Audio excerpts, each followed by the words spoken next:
Once upon a time, nestled in beautiful mountains, there was a rather special town. It was full of very polite, happy people who looked after each other and everything around them. In the morning, the birds sang merrily in the clear sky. In the evening, the sun sank low behind the mountains and cast everything in a pink glow. The town was also home to a number of very well-behaved cats. And the top cat of the town was called Clive. Clive lived in the big wooden townhouse in the middle of town. He occupied the top floor of his master's place, and like all the cats in the town, he wore special cat clothes.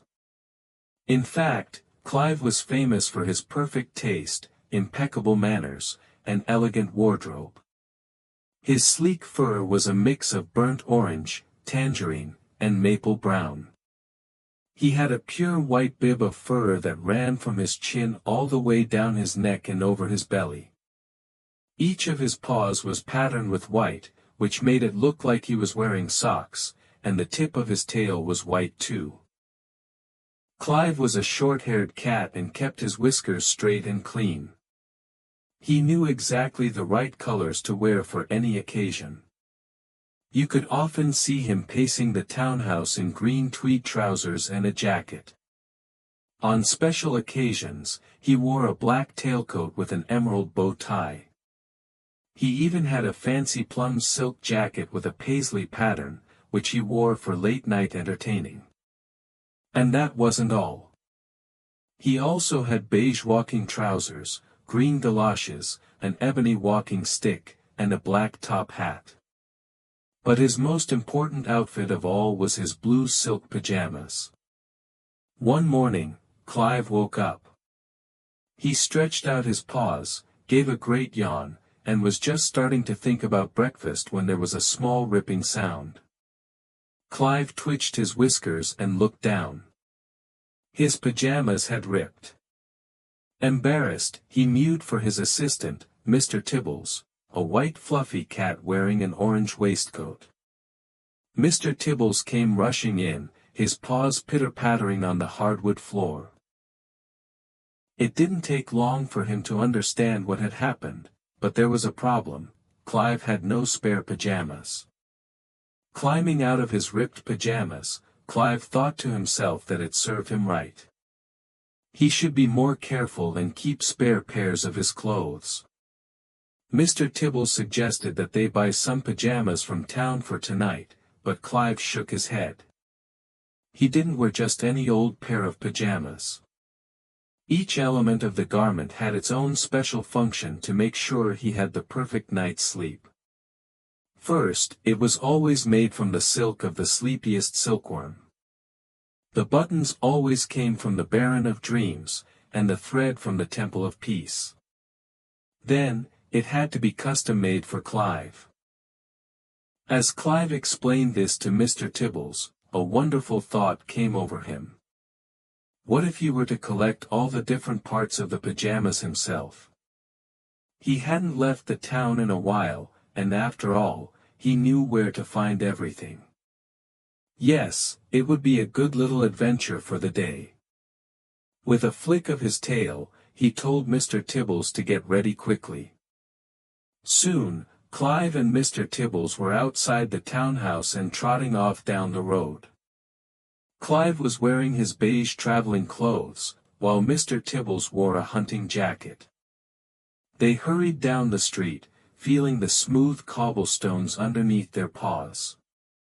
There was a light breeze in the air that felt cool and welcoming on their whiskers. They went past the greengrocer's, the hat lady, the flower shop, and the jeweler's. They paused slightly at the butcher's shop to smell the fresh sausage rolls. Then they found themselves at the tram stop. Right on time, a magnificent red and gold tram arrived.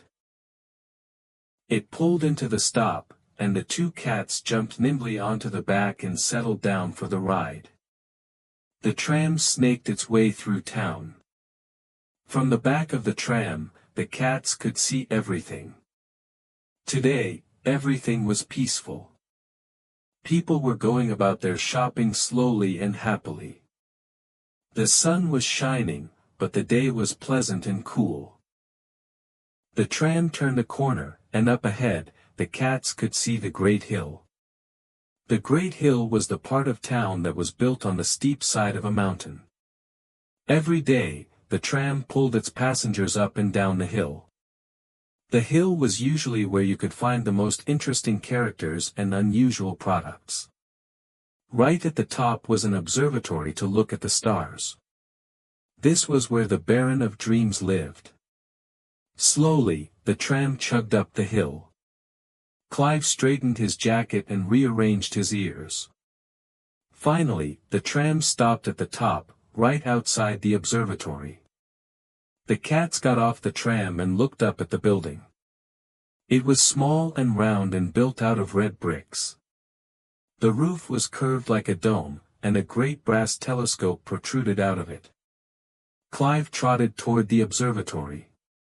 There was a big ivy plant growing up the side of it. Together, the cats began to climb. Mr. Tibbles was careful not to look down. Then they reached a tiny window near the top of the domed roof, which was just big enough for a cat to enter. Clive knocked on the window with a series of complicated taps. Without a sound, the window swung inwards, and the two cats climbed through. Clive landed lightly on the thick, fluffy carpet of a small room. Mr. Tibbles landed next to him and looked around.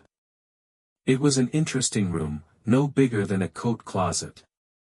The walls had been painted gold, and the ceiling was studded with small round beads of different colored glass. When the sun hit the glass in the morning, it made the room come alive with color.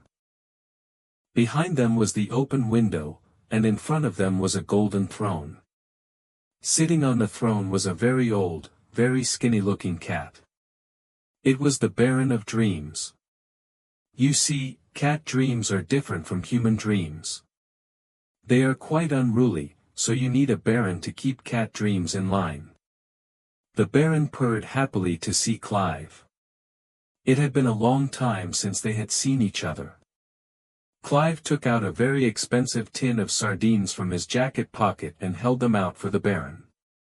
The baron's gray eyes lit up immediately. He slinked over to them, and Clive began to open the tin. Then the three cats sat together eating sardines and exchanging gossip about all the cats in town. Finally, when the last sardine had been gobbled, the baron got up and moved over to his throne. He opened the bottom of it like a chest of drawers and rummaged around inside. Then he brought out a small drawstring bag and gave it to Clive. He explained that these were his best dream buttons. Guaranteed to give mild and happy dreams to anyone who used them. Clive thanked the baron and put the bag of buttons in his pocket. Then Clive and Mr. Tibbles climbed back out of the window. But this time, they padded very carefully up the domed roof. When they reached the top, they took in a deep breath. All around them, stretching out in every direction, were the beautiful mountains. They could see the sun glinting off the snowy caps. Clive sniffed the fresh air and scanned the landscape with his eyes. And then he saw it, the small forest of emerald green trees. It was nestled at the foot of the closest mountain, and it was there that they needed to find the sleepiest silkworm for the highest quality silk ever prepared. Clive took out a package from his jacket and opened it. Out came a small parachute. Mr. Tibbles twitched his whiskers, but Clive told him not to worry, the parachute would easily carry them both. A few seconds later, they were poised and ready to jump with the parachute. Mr. Tibbles held one side, Clive the other. Clive took a steady breath in, and the two cats linked their tails together. Then they ran and jumped off the dome. Clive let them fall gracefully through the air, then flicked his paw. Mr. Tibbles did the same, and the parachute opened out. Immediately, it filled with air, and the cats found themselves peacefully floating.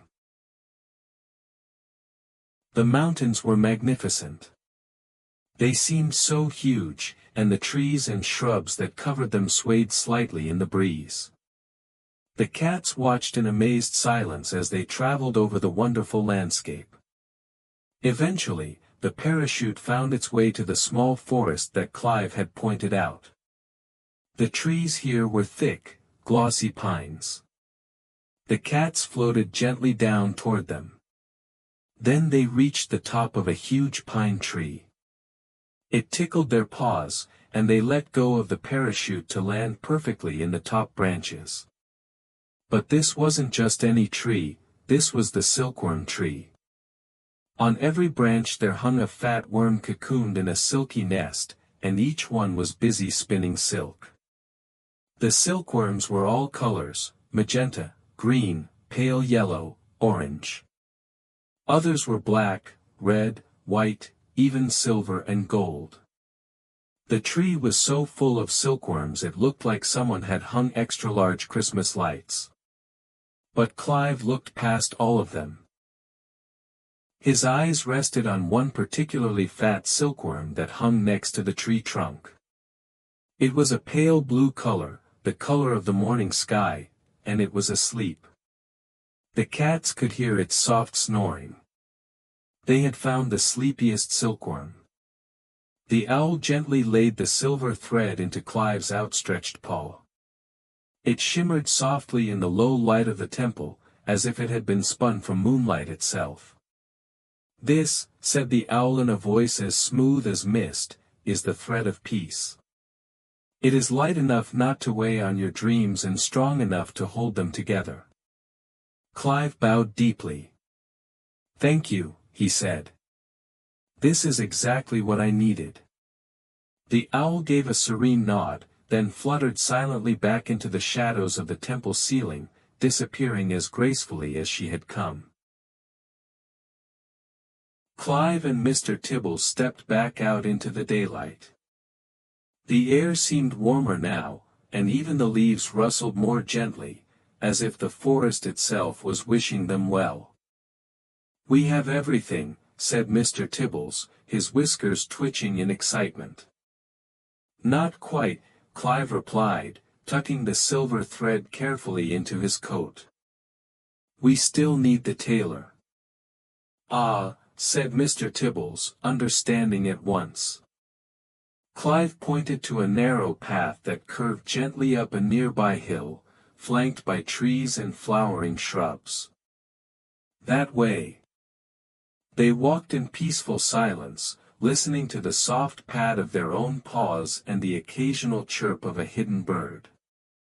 At the top of the hill, nestled between two old trees, stood a tiny workshop. Its door was round, its windows small and rounder still, with lace curtains swaying gently in the breeze. Above the door hung a wooden sign carved with the words, "Thimblewhisker's Tailoring for the Refined Feline." Clive knocked politely.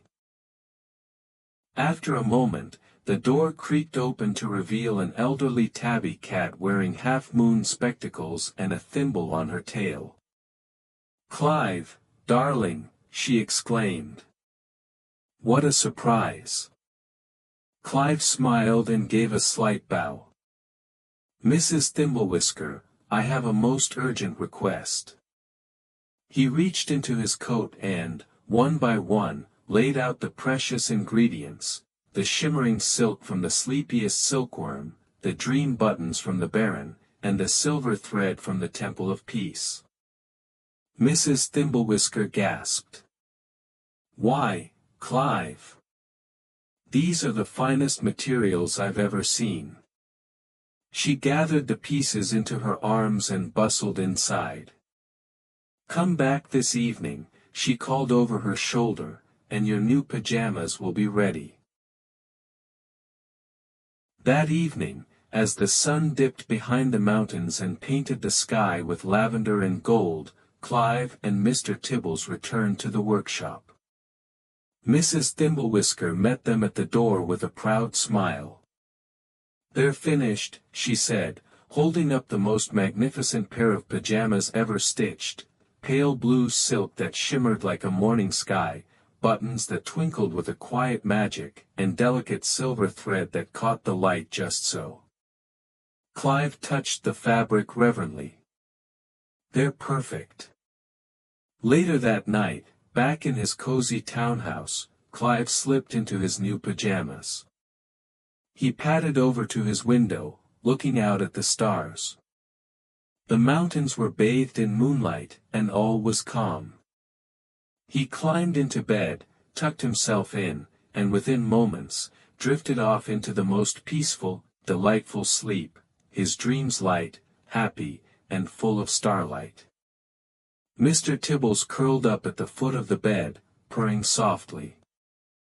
And in the quiet town nestled in the mountains, all was well.